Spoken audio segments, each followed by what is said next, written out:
শাড়ি পরে বই মেলায় চল আতলামো করি। আসলে মন থেকে আমরা যে বাংলা মিডিয়ামে পড়ি। আজকে কেন এত কাব্যি করছি জানো?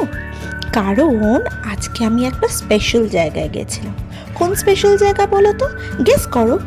করুণাময়ের এই ভিড় কুতিয়ে আমি কোথায় যেতে পারি? কোথায় এরকম বিকেল সন্ধ্যের মাঝে এমন ভিড় করে লোক যায়? হ্যাঁ, একদম ঠিক ভেবেছ।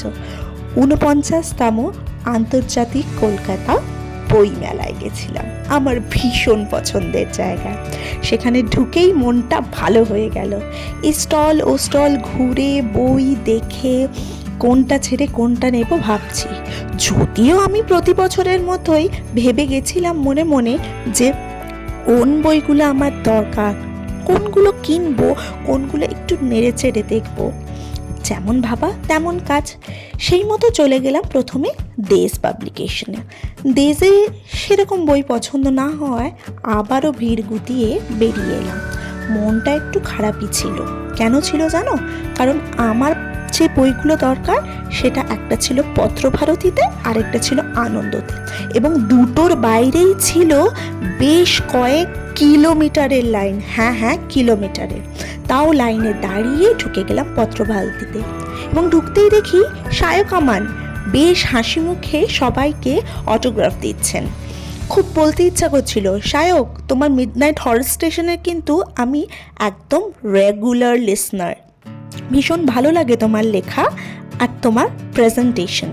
কিন্তু যেহেতু ওনার বই কিনিনি তাই ওনাকে আর বিরক্ত করলাম না। আমি বই কিনে যখন বেরিয়ে আসছি তখন দেখি ত্রিদীপ চট্টোপাধ্যায় রয়েছেন। কি যে ভালো লাগলো এই গুণী মানুষগুলোকে এত কাছ থেকে দেখে। বই কিনে নাচতে নাচতে বেরিয়ে এলাম। কি বই কিনলাম? আচ্ছা বলছি, কিন্তু তার আগে একটা দরকারি কাজ, পেট পুজোটা তো করে নিই। মাছের কচুরি দিয়ে পেট পুজো করে শরীর ভালো না থাকায় বেরিয়ে এলাম মেলা থেকে। মেলা থেকে বেরিয়েও যেন আর এক মেলা। কলকাতা মানে কালচার। যেদিকে তাকাচ্ছি সেদিকেই শুধু অত্যন্ত সুন্দর সুন্দর জিনিস। কোনটা ছেড়ে কোনটা নেব ভাবতে পারছিলাম না। তার মধ্যেও কিছু নিয়েছি। আর এই ভাইয়ের কাছে আমার খুব ক্যারিকেচার করানোর শখ ছিল, কিন্তু সেখানেও এত ভিড়, একদিন আগে নাকি নাম লিখিয়ে যেতে হবে। তাই এবছর আর সেটা হলো না। ও, আমি কি কিনেছি সেটাই বলা হলো না। মেলা থেকে তো বেরিয়ে এলাম। দাঁড়াও বলছি, বলতে তো হবেই, না বলে যাব কোথায়?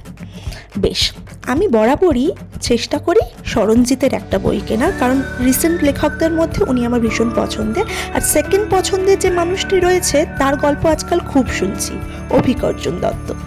তাই টুকটাক মেসেজ আমি স্যারকে করেই থাকি ইনস্টাগ্রামে। যাওয়ার আগে আমি স্যারকে আরেকটা মেসেজ করেছিলাম, মানডে বুক ফেয়ার যাচ্ছি, আপনি বলুন আপনার লেখা কোনটা নেব। উনি বললেন নিপাদের বাড়ি। তাই নিপাদের বাড়ি কিনতেই হতো। আর কিছু সেরকম কেনা হয়ে ওঠেনি। হ্যাঁ, এই টুকটাক জিনিসগুলো কিনেছি, একটা মাউস প্যাড, কটা সুন্দর সুন্দর ফ্রিজ ম্যাগনেট, একটা ছোট্ট নোট বই।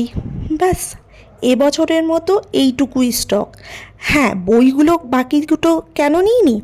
কারণ ওই যে বই পাড়াতে আরেকটু সস্তায় পাবো, তাই দরাদরি করে বই কেনার যে মজাটা আমাদের বই পাড়ায় আছে সেটা ঠিক বইমেলায় হয়ে ওঠে না।